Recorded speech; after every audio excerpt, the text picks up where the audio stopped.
The lunch crowd hit Maplewood Diner like a storm every weekday around 11:30. Forks clanged against plates, coffee flowed like water, and receipts fluttered from the kitchen printer faster than the cooks could read them. It wasn't glamorous, but it was steady. And for Danielle Brooks, 34, it had been home for the last 5 years. Her shift started at 6, but she'd been up since 5. Danielle was the kind of worker managers loved on paper, punctual, polite, efficient. She remembered customers' birthdays, how they liked their eggs, even the name of a regular's dog. But Rick Dorman, her manager, didn't see any of that.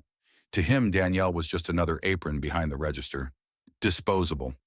That morning, rain had poured relentlessly. Danielle's sneakers were soaked. Her apron was already stained from a spilled sweet tea. Still, she moved between tables with a quiet rhythm, checking on a to-go order, refilling coffee at booth 7, and helping Jenna, a nervous high schooler on her second week, navigate a full dining room. Then she saw him. He stood near the door, out-of-place clothes, clinging to his frame, eyes cloudy with age or exhaustion, or both. No one noticed. Not the man arguing over a coupon, not the family comparing credit card points, not Rick, who was too busy micromanaging Jenna at the register. Danielle stepped closer, her voice soft. "Sir, are you okay?" The man blinked, confused. I was meeting someone here. Or maybe I just thought I was." He didn't look like he belonged anywhere, really.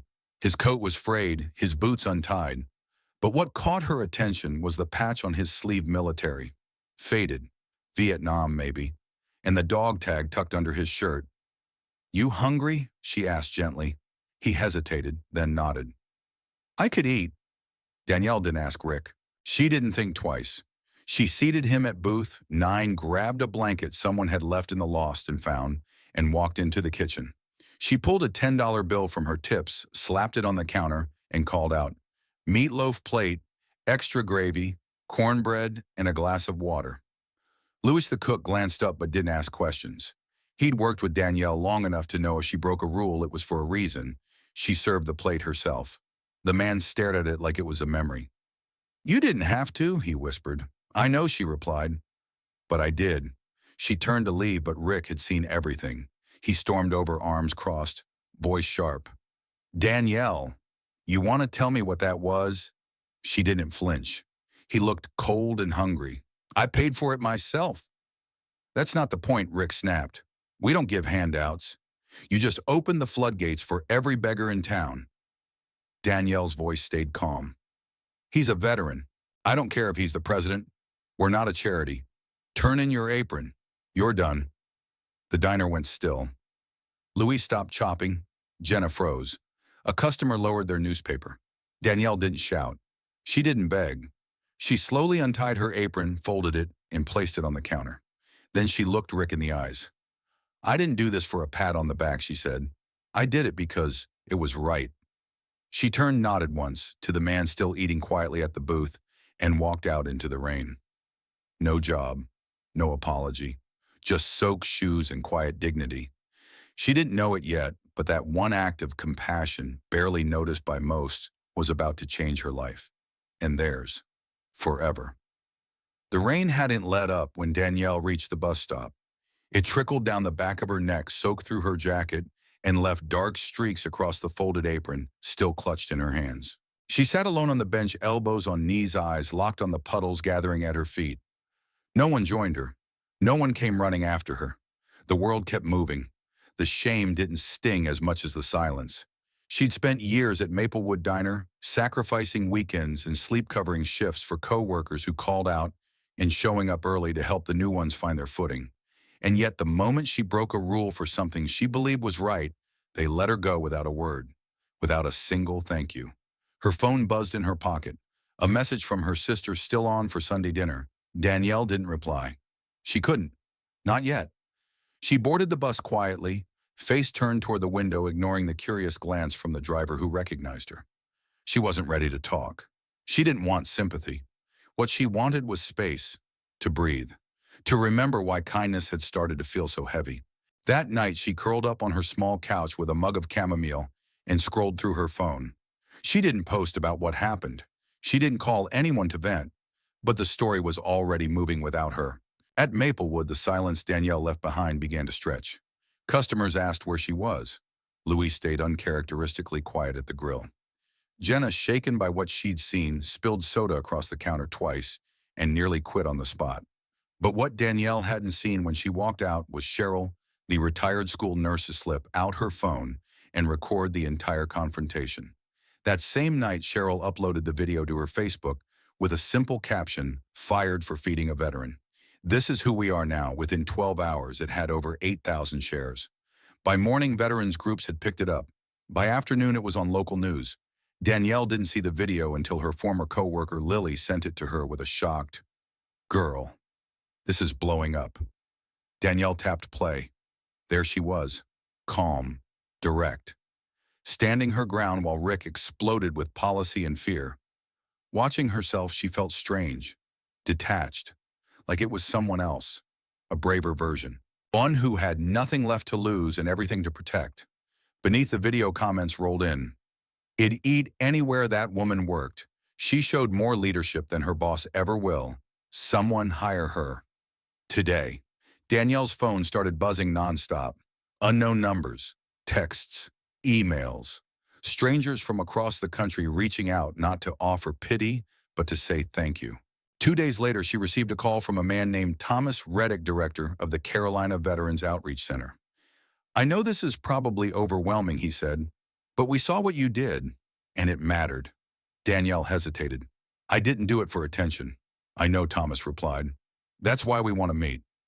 The center sat on the east side of Asheville, housed in a converted community hall with a wide porch and soft green shutters.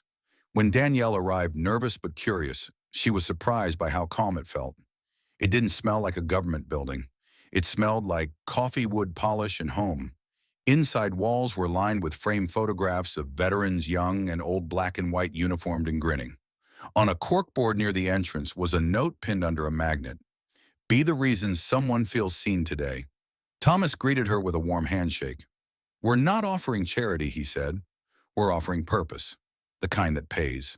He walked her through the facility, quiet offices, a resource room, a community pantry, even a kitchen used for shared meals and cooking lessons.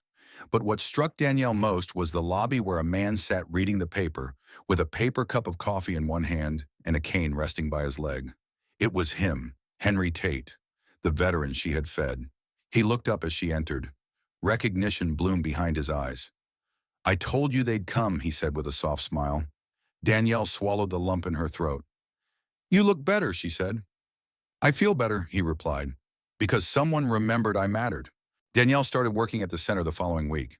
Her role wasn't glamorous, front desk duties, coordinating drop-offs, managing the meal sign-up board, but it was real. It was human. And for the first time in years, she didn't feel like just another name on a payroll. The community responded quickly.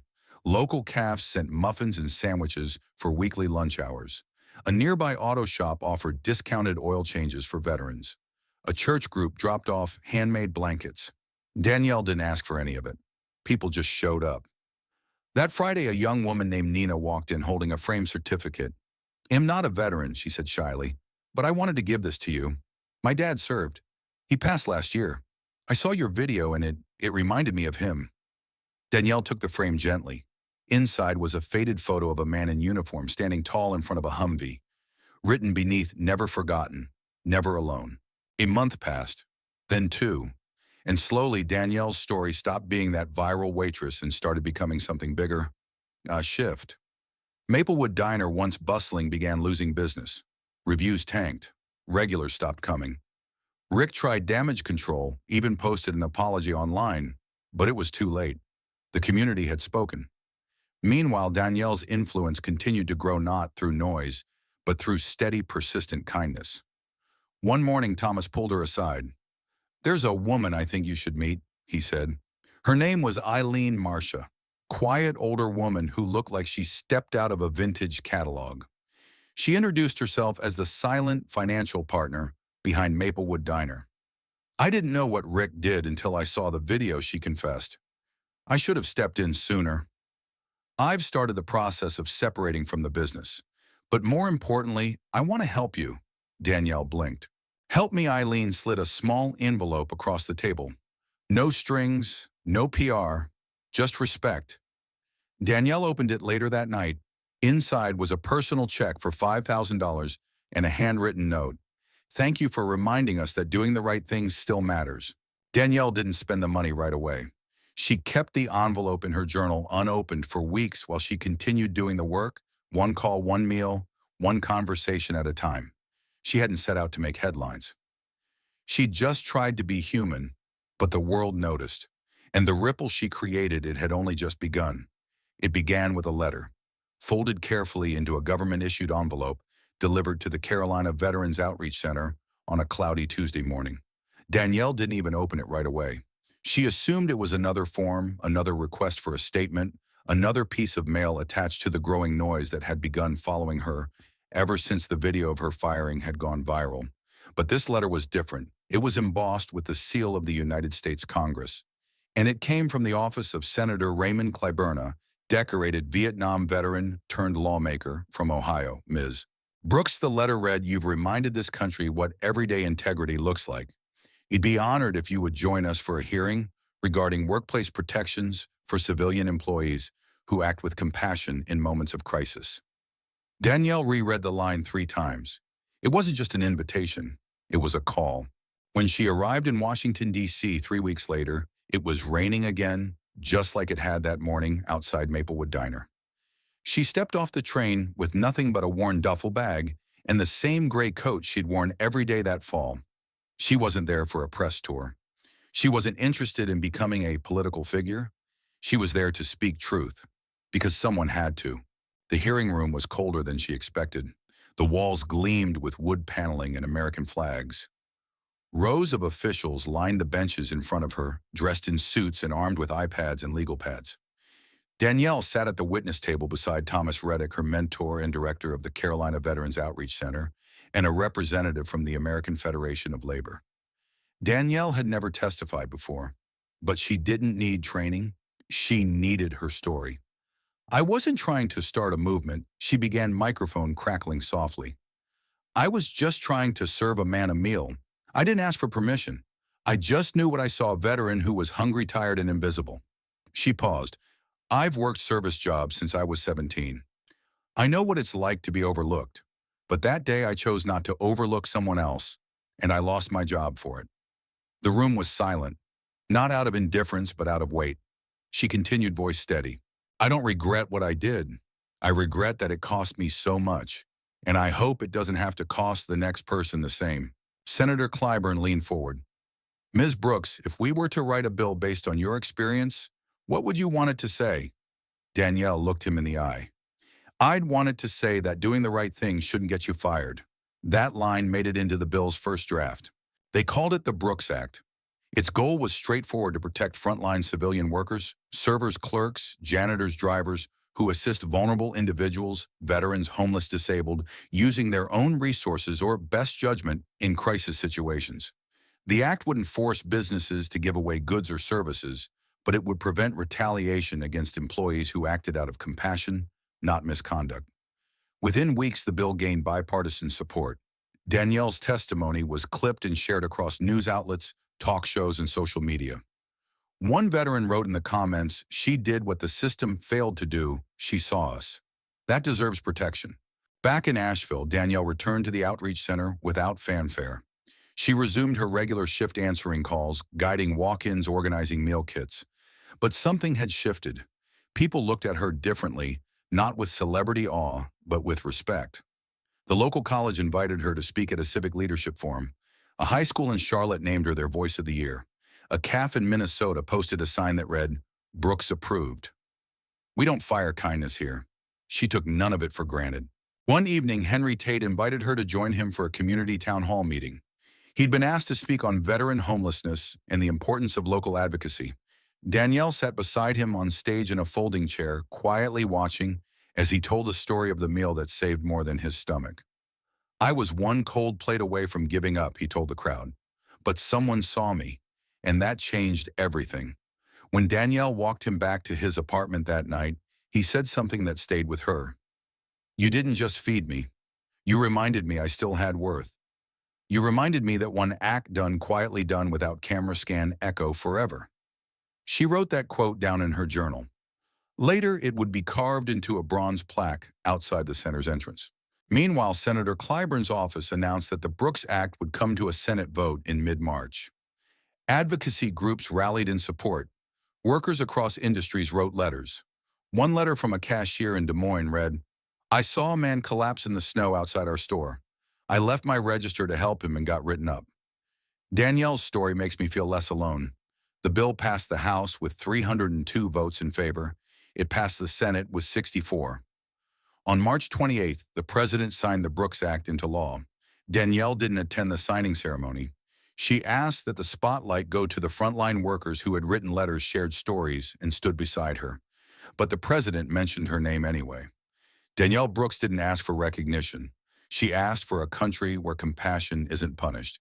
Today we take one step closer. That same afternoon, back at the center, Danielle received a package. Inside was a copy of the bill framed in black walnut. Taped to the back was a handwritten note from Senator Clyburn. "You didn't just help one man. You helped all of us remember who we're supposed to be." But even with a federal law passed, Danielle knew that change didn't stop at policy. It happened in diners, in schools, in people.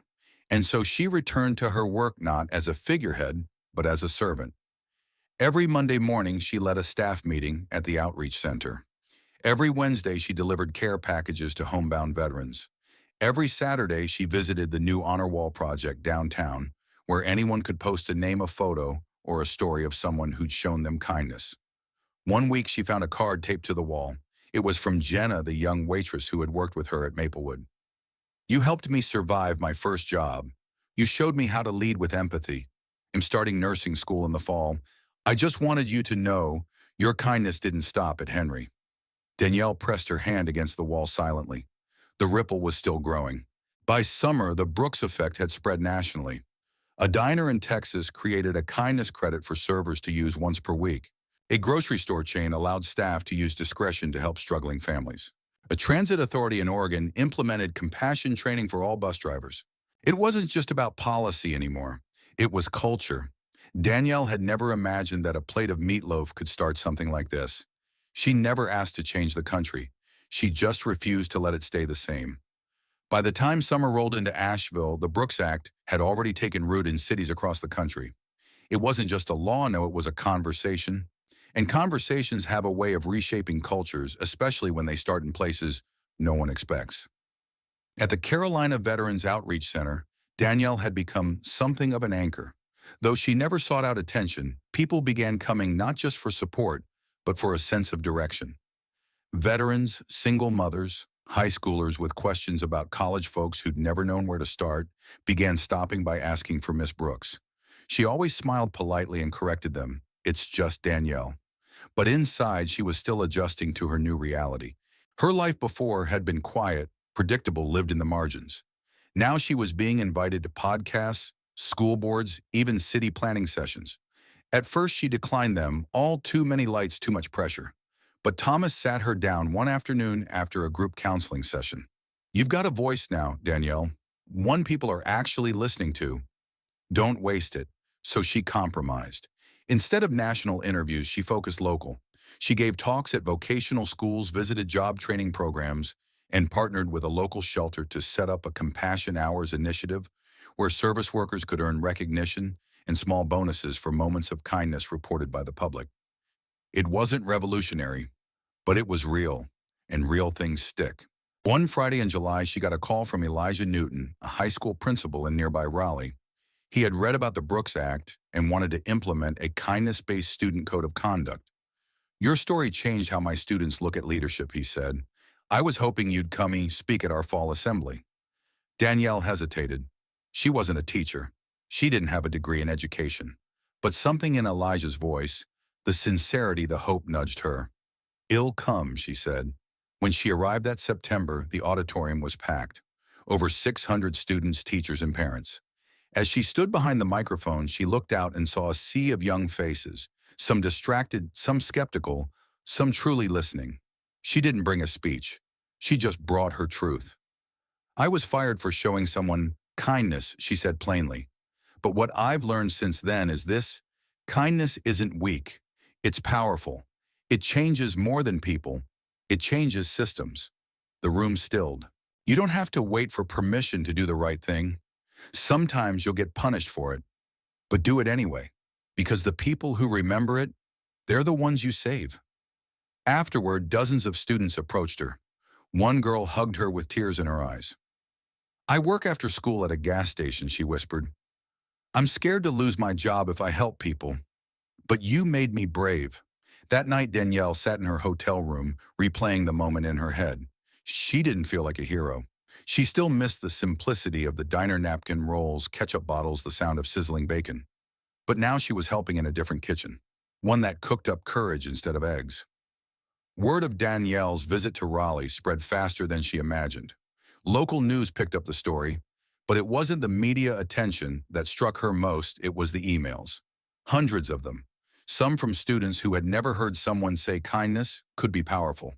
Others from adults in their 50s and 60s who felt like they were seeing a glimpse of the world they used to believe in. One email stood out. Subject: "You gave us a language, dear Danielle. I'm the manager of a grocery chain in Illinois. We saw what you did, what you stood for. The word around here now is Brooks culture. That's what my team calls it. When someone goes the extra mile for a customer, we say that's Brooks culture. We've even got it on the break room wall. Thank you for giving us something to name it with. Matthew Klein Greensprout Grocers." Danielle stared at the screen for a long time. She never meant to become a name on a wall. But if people were using her story to create more goodness, she couldn't deny how meaningful that felt. In Asheville, things were changing too. The city council invited her to consult on a new public service training initiative. Danielle wasn't a policy expert, but they wanted her voice, not her RSM. So she worked with local officials to create empathy-based scenario training for bus drivers, librarians, utility workers, anyone in regular contact with the public. One core principle was simple: see the whole person, not just the role. To her surprise, participation surged. People wanted this, not because it was trendy, but because it was missing. Then came the biggest invitation yet. The National Compassion Leadership Conference, held annually in Denver, asked Danielle to be their keynote speaker.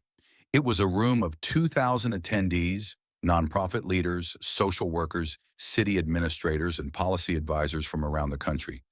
Danielle nearly said no, but Henry Tate called her the night before her flight. "I know big crowds scare you," he said, "but remember, you're not up there alone. You've got every person you helped standing with you." So she boarded the plane. When she took the stage that Saturday, the auditorium lights blinded her for a moment. But then she saw faces, smiling, attentive, waiting. She spoke from her gut. "I don't lead an organization. I'm not a CEO. I'm not a trained activist. I was just a waitress who refused to ignore a hungry man, and I got fired for it." That should have been the end of the story. But it wasn't, because all of you decided to keep it going. She paused, letting it settle. Compassion doesn't belong to the perfect. It belongs to the willing. To the tired mom at the register who gives a child a juice box, to the janitor who waits with a lost student, to the worker who gives without being asked. The crowd stood before she even finished. Danielle didn't cry, not until she was backstage, shoes in hand, shoulders trembling. She wasn't just telling a story anymore. She was helping build a framework. After the conference, requests exploded, not for speeches, but for action plans. Schools wanted toolkits, libraries wanted posters, cities wanted partnerships. She partnered with Thomas to create a small initiative called Brooks Rising, dedicated to equipping communities with training and templates for kindness-driven systems. It wasn't a charity. It was a framework for culture shift, one where people in small roles could create big impact. Success, as Danielle soon discovered, doesn't just bring gratitude, it brings scrutiny. As Brooks' culture gained momentum, the public narrative around her began to twist in ways she hadn't anticipated. News outlets labeled her a grassroots justice icon. Pundits on talk shows debated whether emotional workers like Danielle Brooks were practical models in a capitalist economy. A few conservative voices accused her of romanticizing defiance in the workplace. But the most surprising pressure came from within. At the Carolina Veterans Outreach Center, not everyone agreed with how fast things were moving. "I'm proud of you," Danielle said Sherry, one of the longest-serving staff members. "But I just hope we're not becoming something we're not. I miss when we were just helping folks. No cameras, no reporters, just people." Danielle nodded, but the words stayed with her. Was she drifting? Had her story outgrown its roots? That question weighed heavily when a viral video surfaced from a diner in Missouri. A server inspired by Danielle's story had given a homeless man a free meal. Her manager fired her. The internet exploded this time with comparisons to the Brooks incident. But in this case, it turned out the homeless man was a scam artist known for causing disturbances. The diner released footage of multiple past incidents, and suddenly the public turned vicious. Brooks' culture was now being blamed for encouraging reckless employee behavior. Danielle watched the backlash unfold on her phone, heart heavy. She wasn't responsible for that incident, but somehow she was. A week later, during a panel discussion in Charlotte, an audience member raised a pointed question. How do we keep compassion from becoming chaos? I mean, where's the line between doing good and breaking rules that exist for a reason? Danielle didn't have a rehearsed answer, so she gave a real one. That's the question, isn't it? And I don't think there's a perfect answer. But I do think the line isn't between rules and no rules. It's between indifference and courage. We don't ask people to break systems. We ask them to see people. Still, the moment left her shaken. The next day, she canceled 2 interviews. She stopped checking emails. She stayed home. For the first time in months, Danielle felt tired. Not the kind of tired that sleep cures. The kind that comes from holding too much for too long. That Saturday, Thomas knocked on her apartment door. He didn't bring paperwork. He brought Henry. The old man stood with a cane in one hand and a brown paper bag in the other. I brought sweet cornbread. You used to say it fixed everything. Danielle let them in. They didn't talk about policies or public perception. They talked about fall weather, about how the leaves turned slower this year, about Henry's new chess partner at the center. And before leaving, Henry looked her in the eye. You didn't make this movement to be worshipped. You made it so people like me wouldn't be forgotten. Don't let the noise drown out the truth. That night, Danielle sat on her couch, a journal in her lap, pen trembling in her fingers. She wrote, I forgot that change is messy. I forgot that leadership is lonely. But I didn't forget why I started. See the people. Feed the soul. Keep going. She underlined the last 2 words 3 times. Keep going. Danielle knew she couldn't retreat, not entirely. The silence of isolation might have been comforting for a moment, but it wasn't where the work lived. The work lived out there in classrooms, on sidewalks, behind counters, where people made 1,000 quiet choices each day between self and service. So she returned to the Carolina Veterans Outreach Center the next morning, holding a clipboard and a thermos of coffee. But this time she wasn't just picking up where she left off. She was about to build something new. It started with a conversation. Danielle gathered Thomas, Sherry, and 2 volunteers, Isha and Devin, for what she called a coffee brainstorm. The question was simple.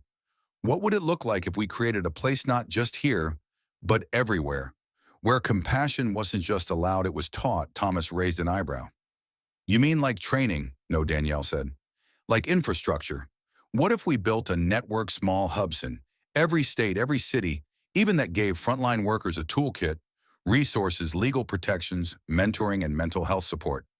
Not policies from above. Blueprints from the ground up. Sherry sipped her tea thoughtfully. Call it the People First Project. Devin grinned. Nah, that's too official. What about Brooks Commons? The name stuck. Name.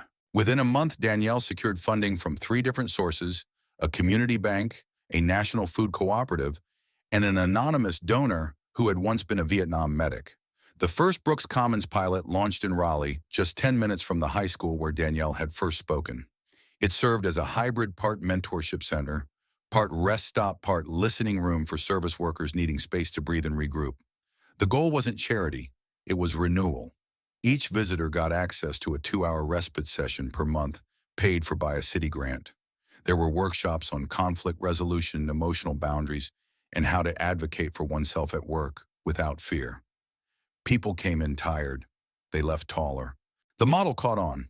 By spring, 7 other cities had contacted Danielle. In Cincinnati, a Brooks Commons opened in the basement of a public library. In Tucson, it was a retrofitted RV that rotated between hospital zones. In Oakland, it became a pop-up station inside a grocery warehouse. But Danielle didn't oversee it all from a command post. She toured. She listened. She asked each location to build around local needs, not copy her template. Because real empowerment, she believed, didn't come from replication. It came from relationship. One afternoon in May, Danielle was invited to a leadership roundtable at Georgetown University. She was the only person there without a doctorate or political title. But when she spoke, the room leaned in. "I've learned that policy can open a door," she said. "But culture daily choices human courage. That's what walks people through." She paused. "Empathy isn't a trait. It's a muscle. And we've got to train it like any other strength." Back in Asheville, a mural began to take shape on the outer wall of the Outreach Center. It wasn't her idea. Local artists had designed it, featuring hundreds of small portraits, cooks, janitors, nurses, drivers, teacher, layered in a swirl of color. At the center was Danielle's silhouette holding a dinner plate, not as a hero, but as a reminder. Above it, 3 words were painted: dignity, every day. The mural was unveiled on the anniversary of her firing. Louis, the cook from Maplewood Diner, showed up quietly, placing a single napkin near the wall, folded into the shape of a dove. Jenna came too now, in nursing scrubs. Henry gave a short speech full of pauses and gravel, but every word hit. And Danielle. She stood in the back, away from the cameras, holding the hand of a little boy she'd been mentoring. He didn't know the full story yet, but one day she'd tell him. Not about the law or the fame, but about the day she gave a stranger meatloaf and kept her soul intact. Later that night, she received a text from Thomas Watt. Now she replied with a photo of the mural and 4 words: "Now we plant seeds." By the 3rd year after the Brooks Act passed, something quietly extraordinary had begun to take shape across America, not through political rallies or national headlines, but through soft revolutions in break rooms, school cafeterias, bus stops, and hospital waiting areas. A kindness-based culture wasn't just surviving, it was thriving. And the name Brooks had become more than a story, it had become a verb. Did you see what April did for that patient's family? She totally Brooks that moment. Or we need to Brooks this situation. Let's find a way to help with dignity. Danielle heard stories like this not from television but from people. Workers, volunteers, and local leaders who wrote to her with tales of how they made decisions they once would have avoided: giving a meal on their own dime, staying late to comfort a grieving client, advocating for someone about to fall through a crack in the system. They no longer feared getting fired for doing the right thing, and that changed everything. But Danielle had also learned to be cautious of fame. She had seen what happened when moments became movements and then became machines. So she kept her role clear: guide, not icon. Supporter, not symbol. That's why when the Brooks Commons National Advisory Board invited her to serve as chairwoman, she politely declined. "I'll remain as a field advisor," she said, "and I'll still train leaders. But the next generation needs to lead their own way." The board respected that. Instead, they appointed Amira Fields, a 29-year-old former high school counselor from Milwaukee who had launched the fastest-growing Commons site in the country. Amira's vision was bold: expand the Commons model into public school systems, starting with Title I districts where students face food insecurity, homelessness, or family instability. Danielle mentored Amira over coffee and long walks through Asheville's Greenbelt trails. The two shared stories of exhaustion, purpose, and the fear of letting people down. "You know," Amira said once, "it scares me that I might be the one to mess it up." Danielle laughed gently. "Then you're exactly the right person to lead. The ones who worry about power usually handle it best." Meanwhile, the Asheville Commons grew beyond anyone's expectation. What began as a storefront resource center now spanned 2 floors of a renovated textile factory. There were now rooms for conflict mediation, mental health support, even parenting workshops for shift workers.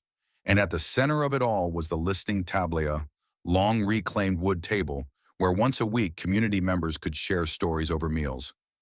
Danielle rarely missed a Thursday. She didn't speak often at those dinners. She just listened. That was how she met Noah Rodriguez, a 22-year-old janitor who had recently been suspended for stepping between a student and an angry security guard at a community college. Noah wasn't looking for praise. He was just angry and scared of losing his job. "I didn't even touch the guy," he said. "I just told him to stop yelling at the girl. Now I'm sitting at home waiting to get canned." Danielle passed him a plate of cornbread and listened as he spoke. And when he finished, she said 6 words that changed the course of his life. "Come back next week. Let's plan." When Noah returned the following week, he wasn't alone. He brought 3 other custodians from his college, older men, who had all experienced different forms of mistreatment over the years, denied breaks, racial slurs, ignored by HR requests for safety equipment that were constantly delayed. They think we're disposable, one of them muttered, arms crossed. Because we mop floors and don't wear ties. Danielle didn't argue. She simply asked questions. Over the next 2 hours, the listening table transformed into something between a town hall and a strategy session. Every story was written down, every detail cross-checked. Then Danielle paired the team with two commons, advocates, retired paralegal Carolyn Beeks, and workplace mediator Malik Jensen. The goal wasn't revenge. It was truth. Within a week, a formal letter was sent to the community college's HR department outlining the events around Noah's suspension, citing clauses from the Brooks Act, and requesting a full review. The letter wasn't angry. It was airtight, respectful, structured, relentless. 3 days later, the college responded with a brief email. Thank you for raising this concern. We are conducting an internal investigation and will follow up shortly. Danielle had seen that line before. It usually meant stall, but not this time. What the college didn't expect was that Noah's case would catch attention beyond their campus. A local journalist who once wrote a feature on the Asheville Common picked up the story and reached out for an interview.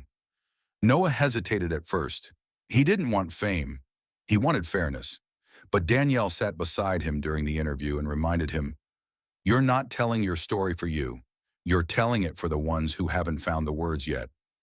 The article titled "Janitor's Act of Courage Sparks Policy Review" went live the following Monday. By Tuesday, 2 neighboring campuses contacted the Commons asking for staff training on compassion-centered de-escalation. By Thursday, Noah received an email that left him stunned. His suspension was lifted. The college president apologized in writing. And most shockingly, the school requested to open a satellite Brooks Commons on campus. At the next Thursday dinner, Noah stood awkwardly and addressed the room. "I thought this place would teach me how to fight back," he said. "But it taught me how to stand up. There's a difference." Applause broke out. Danielle watched from her seat, a soft smile on her face. Not proud, not triumphant, just steady. This, she realized, was what systems should feel like. Not cold, not defensive, not transactional, but restorative. Noah wasn't the only one changed by the experience. The Asheville team decided to formalize a new division of the Commons Rapid Response Advocacy Units. Each unit consisted of one legal volunteer, one community mental health specialist, one peer worker with lived experience in the field being reviewed. Together, they would review new cases and respond to urgent injustices with both compassion and structure. No shouting, no hashtags, just presence, pressure, persistence. By the end of the summer, 12 cities had requested training on how to set up their own units. Brooks Commons wasn't just a hub anymore. It was a template. Autumn arrived early that year. The mountains around Asheville blazed in reds and golds, and the air carried a quiet chill that hinted at change. But nothing could have prepared Danielle for the envelope that arrived in early October. It was crisp, official, and embossed with the seal of the Presidential Commission for Civic Integrity. Dear Ms. Brooks, we are honored to inform you that you have been selected as this year's recipient of the National Medal for Public Impact in Civil Service. Your leadership and commitment to restorative justice through grassroots action has changed the conversation on compassion in America. There was to be a ceremony in Washington, D.C. on national television. Danielle stared at the letter for hours. She didn't want a spotlight. She wanted systems that worked when no one was looking. At dinner that night, she shared the news with Thomas, Henry, and Amira. "You should go," Thomas said immediately. "People need to see this movement has real leadership."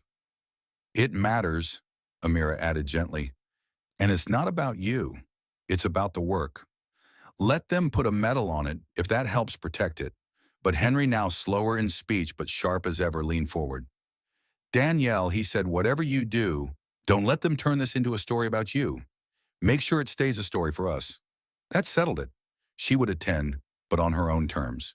What Danielle didn't know was that far from D.C., trouble was brewing.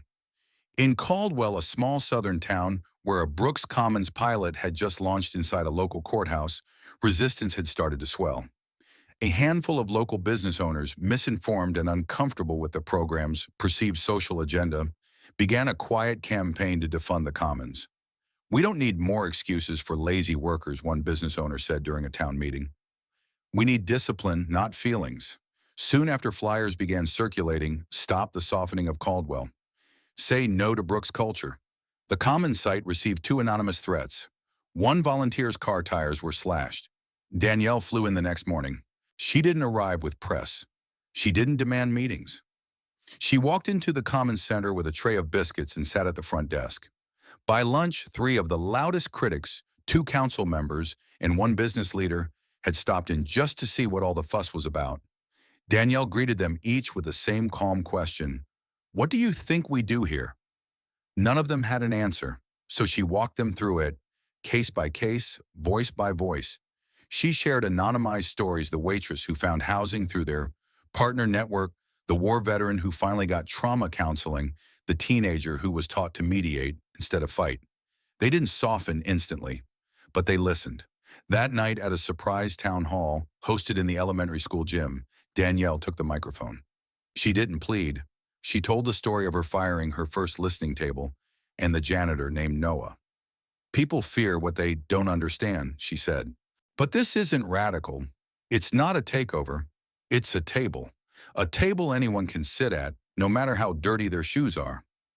One of the council members stood and asked, "Do we get to disagree without being labeled heartless?" Danielle smiled.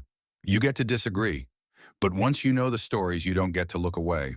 Back in Asheville 2 days later, she packed her bags for Washington. She didn't feel victorious. She felt grounded, like someone who had walked through fire and emerged not unburnt, but more useful. The Kennedy Center glowed under the October night sky. Inside, rows of politicians, civil leaders, educators, and activists filled the velvet seats, applauding each honoree as their name was called. Gold medallions gleamed under the lights. Speeches were polished, every gesture rehearsed. When they announced Danielle Brooks, a hush swept through the room. She walked slowly, no makeup crew, no stylist, just her thrifted navy dress and a pair of old heels she'd worn to her first Brooks Commons ribbon cutting. Her name echoed from the podium. Danielle Brooks, for her unwavering commitment to equity, dignity, and the unseen service worker. A voice for the voiceless. The crowd rose, but Danielle didn't take the microphone right away. She stood for a second, letting the silence settle. Then she began. "I come from a diner, not a debate stage." She paused, gaze calm. "I was fired for giving a meal to a man who was hungry. That act cost me a job, but it gave me something I never expected: clarity." She looked out into the audience, not seeking approval but connection. "In the years since, I've seen what happens when compassion is no longer optional. I've watched janitors become advocates, nurses become policy shapers, and teenagers speak truths that silence rooms of adults." A murmur of agreement rippled through the hall. "But I'm not here because I'm special. I'm here because people showed up, because veterans sat around a table and refused to let dignity be a luxury, because young leaders like Amira Fields asked hard questions, because strangers in towns I've never visited said, 'We can do better.' And then they did." She held up the medal briefly, then set it gently on the podium. "This is beautiful, but it doesn't belong on a shelf. It belongs on a wall in a break room next to the schedule and the coffee pot, where someone finishing a long shift can see it and remember what you do matters. Who you are matters." Thunderous applause erupted. Some stood, some wiped tears. Danielle stepped back, not to bask, but to exit. She never believed legacy was something to carry. It was something to plant. Back in Asheville weeks later, she returned to her Thursday dinner at the listening table. The mural behind them had faded slightly with weather, but the faces were still vivid. New ones had been added: Noah, Amira, even one of the once skeptical council members from Caldwell. Danielle sat next to a young man named Caleb, a dishwasher, who had lost his mother and was raising his 2 younger siblings alone. He didn't say much, just kept his eyes low and stirred his soup. When everyone else had gone, Danielle offered him a second helping and asked softly, "What would help you keep going?"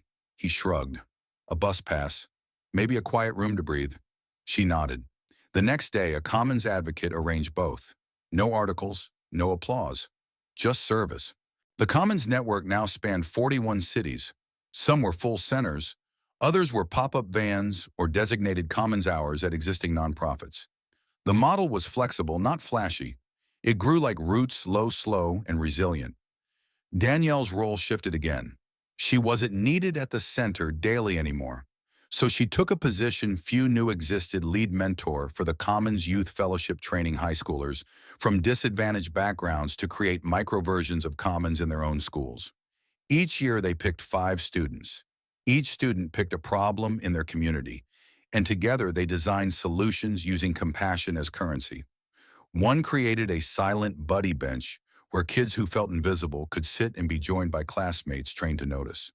Another started a lunch rotation where cafeteria leftovers were packed and delivered by bike to local shelters. Each act small, each act powerful, each one proof. On the 3rd anniversary of her firing, Danielle received a letter from Rick Mayfield. "Danielle, I saw the mural. I know I'm the villain in this story, and maybe I deserve to be, but I want you to know I left the diner. I've been volunteering at a shelter, still learning how to listen. I'm sorry, truly, Rick." Danielle folded the letter and slid it between the pages of her old diner notepad. Forgiveness wasn't a headline. It was a seed. That evening, Amira joined her on the porch of the Asheville Commons. The air smelled of firewood and faint honeysuckle. "You ever wonder what it would have been like if you'd never given that meal?" Amira asked. Danielle smiled. "I don't, because someone else would have. That's the point. This doesn't start or end with me." She looked out toward the mountain stars blinking through clouds. "It starts every time someone decides not to look away. Every time someone speaks up when silence is easier. Every time someone chooses dignity over convenience." And with that, they sat in silence. The kind of silence that doesn't mean emptiness, but arrival. It began with a letter knot, unlike the one Danielle had once received from the Presidential Commission, but this time the envelope bore no American seal. It arrived with a postage stamp from Oslo, Norway, written in elegant cursive on cream-colored paper. "Dear Ms. Brooks, I am the director of the Center for Human Empathy and Public Policy here in Oslo. We've followed the expansion of Brooks Commons closely, and we believe your framework can be adapted to our social service model. Would you consider visiting? We would like to learn from the ground up." Danielle folded the letter slowly, unsure of how to react. International interest had trickled in before: an email here, a shout-out there, but this was the first formal invitation. She read the letter 3 more times before calling Thomas. "I'm not sure I'm ready to be global," she said. "You're not," he replied with a chuckle. "But maybe your ideas are?" The board at Brooks Commons agreed. With Amira now fully leading national operations, Danielle had freedom. After some hesitation and a lot of deep breaths, she accepted the invitation. 1 month later, she boarded a plane for the first time in 5 years. Oslo was cold but welcoming.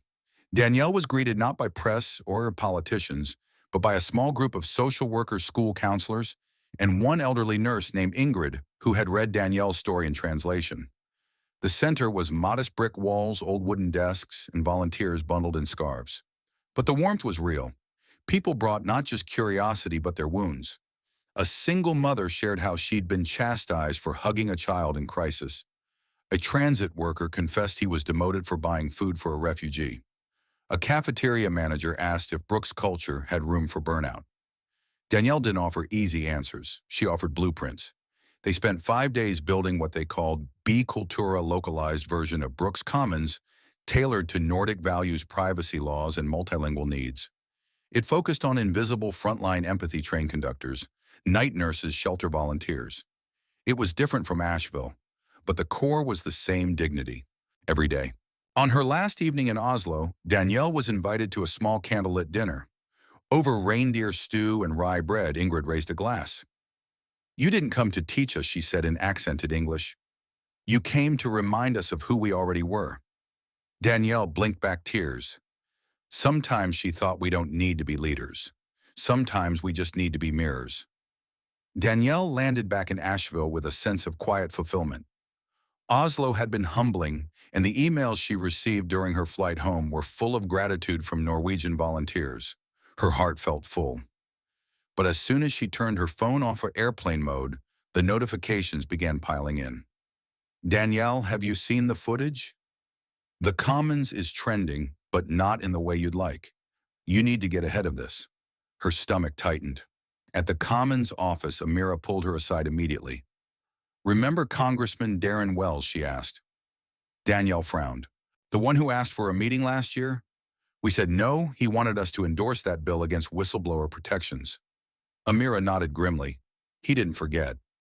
And now he's saying Brooks Commons is a front for anti-business sentiment. He's been doing talk show rounds, even used your, quote, empathy as a muscleless proof you're trying to socially re-engineer American labor. Danielle exhaled. It had begun. The worst part wasn't the news cycle. It was the division. Within 2 weeks, local governments in 3 red-leaning districts paused funding for their commons programs, pending clarification. One city councilwoman said on record, "If this is about politics now, it doesn't belong in our schools." Danielle knew what was happening. This wasn't about disagreement. This was about control. They couldn't discredit the impact, so they were trying to redefine the intent. And that was far more dangerous. To make matters worse, Congressman Wells announced he was launching a dignity initiative of his own, claiming that his version of compassion would be free from activist taint. He called it Work with Honor. Danielle watched one of his town halls from her laptop. He stood in front of a banner that looked eerily familiar. Red, white, and blue letters, smiling volunteers, even the words courage, care, clarity. Except the core was missing. His initiative offered bonuses for employees who reported co-workers disrupting business flow with personal judgments. In other words, punish empathy if it delays profits. Danielle closed the laptop and rubbed her temples. This was no longer just about philosophy. This was about survival. Not hers, but the movement's. The board of Brooks Commons called an emergency meeting. For the first time in 3 years, there was real division. "We need to put out a national statement," said Devon. "No, we need to go quiet." "Let this storm pass," argued Malik. But Amira stood up. "No, we need to remember who we are. We don't do silence, and we don't do spectacle. We do storytelling. Let's tell the truth person by person before the headlines finish writing it for us." Danielle looked at her with pride. This was what succession looked like, not a handoff, but a rising tide of others carrying the message further. They organized a national campaign called This Is Brooks. It wasn't flashy, just a series of short video diaries, real workers, real moments. A nurse recounting how a listening corner saved a suicidal teen. A grocery clerk explaining how he used Commons de-escalation training during a robbery. A disabled veteran who volunteered at a Commons site and rediscovered his purpose. No music, no narration, just faces and facts. The campaign exploded on social media, not as a defense, but as a reminder. And most importantly, it wasn't Danielle's voice leading it. It was the voices of the people. The invitation came in a crisp black envelope, hand-delivered to the Commons Center. "You are cordially invited to participate in a nationally televised forum, Empathy in America, service or strategy featuring Rep. Darren Wells, Ms. Danielle Brooks, and 2 other civic leaders, airing nationwide via CNN next Thursday." Danielle stared at it in silence. Thomas, now a part-time consultant for the Commons, raised an eyebrow. "They're baiting you," Amira nodded. "He wants the clip. He wants to paint you as either weaker, radical, and what if him neither," Danielle said quietly. That night she took a walk through the quiet streets of Asheville. The autumn air smelled like firewood and fading honeysuckle. She thought of the listening table, the youth fellowships, the Commons bus that served migrant farms in Georgia. None of it had come from a debate stage. It had come from eye contact, from kitchen chairs, from whispers that turned into voices. And yet there was a part of her that felt obligated. What if she stayed silent and people misunderstood her? What if she spoke and they only heard the noise? She needed clarity. So she called the person who always saw through fog. "Henry." He answered on the third ring, voice raspy but warm. He was recovering from minor surgery but still kept a photo of the first Commons mural near his hospital bed. She told him everything. The invitation, the risk, the fear. He was quiet for a long time. Then he said, "Baby girl, you already made your speech. You've been making it for 6 years. You just didn't do it with cameras.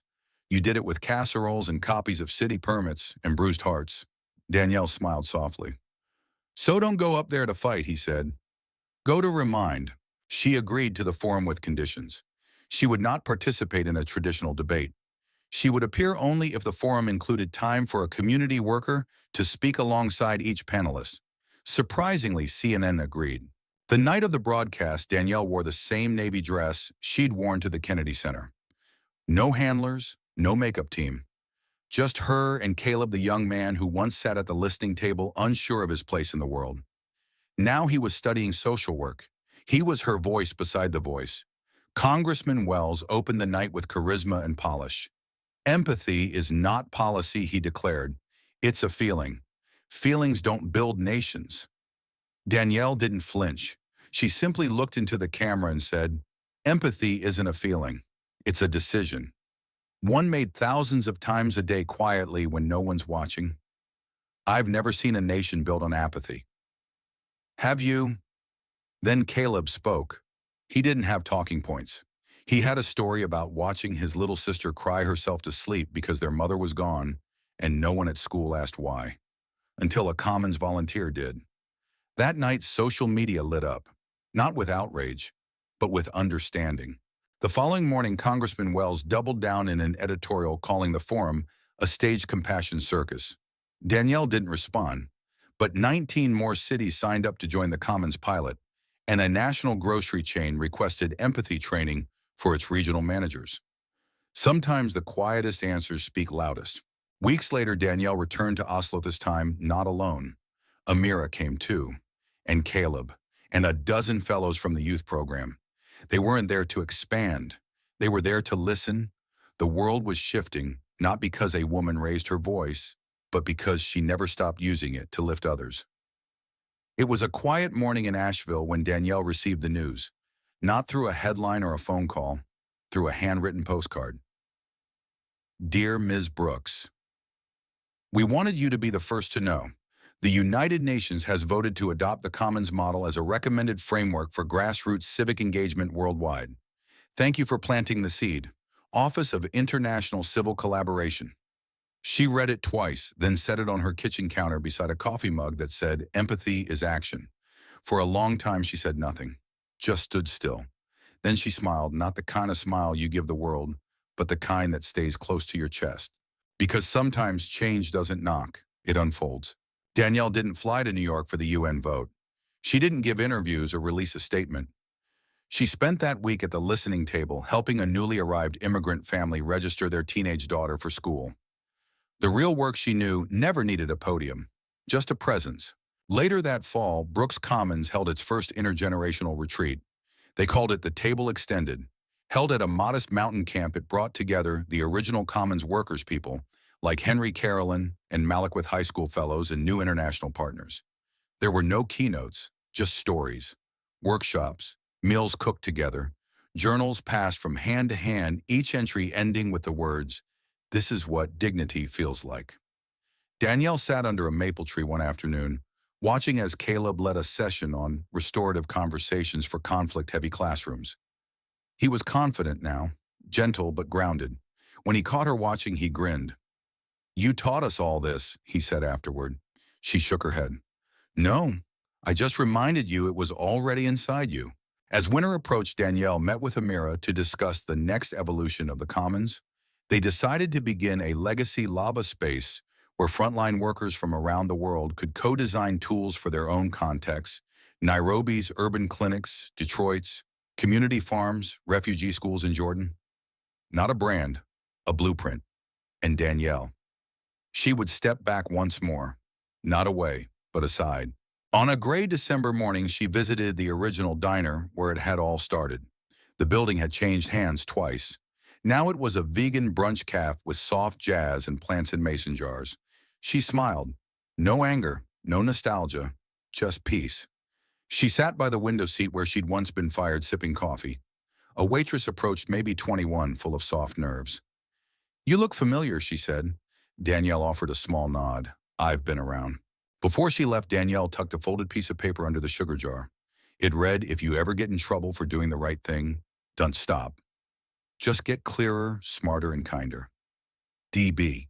The last scene months later wasn't in a courtroom or on a stage.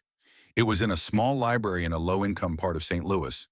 A 7-year-old girl named Mila sat on a beanbag reading a children's book titled The Table That Listened. On the final page, there was an illustration of a brown-skinned woman sitting at a long wooden table surrounded by people of all shapes, sizes, and stories. Mila turned to the volunteer reading beside her. "Is she real?" she asked, pointing. The woman smiled. "She was. She still is. Every time you listen, every time you help, every time you choose kindness, even when it's hard." Mila closed the book gently, and in that small room on a quiet day, the story lived on, not as a legend, but as a lesson. In a world that often moves too fast, Danielle Brooks' story reminds us that lasting change rarely begins with noise. It begins with kindness, consistency, and the courage to act when no one is watching. Her journey from a fired waitress to a national symbol of quiet justice teaches that every voice matters, no matter how small or overlooked it may feel. For older generations who witnessed decades of shifting systems and promises left unkept, this story offers something rare: hope grounded in action. It shows that listening, truly listening, can be more powerful than shouting. That dignity isn't something granted by policy, but practiced daily through compassion, fairness, and human connection. And most importantly, it proves that you're never too old to influence the future, whether by mentoring a young person, sharing a story, or simply choosing to respond to injustice with wisdom and grace. Danielle didn't change the world overnight. She changed it by staying at the table even when it got uncomfortable. So can we. Danielle Brooks stood up for what's right again and again, even when no one was clapping. But as her movement grows, so do the challenges. Now it's your turn. Do you believe her story should be remembered, protected, and passed on? Should Danielle continue mentoring the next generation? Or is it time for her to write her own memoir and finally rest? Tell us what you think Danielle's next chapter should be. If this story moved you, inspired you, or made you reflect, drop a comment and type 1 below to show your support for Danielle Brooks. Let's keep her legacy alive, one voice at a time.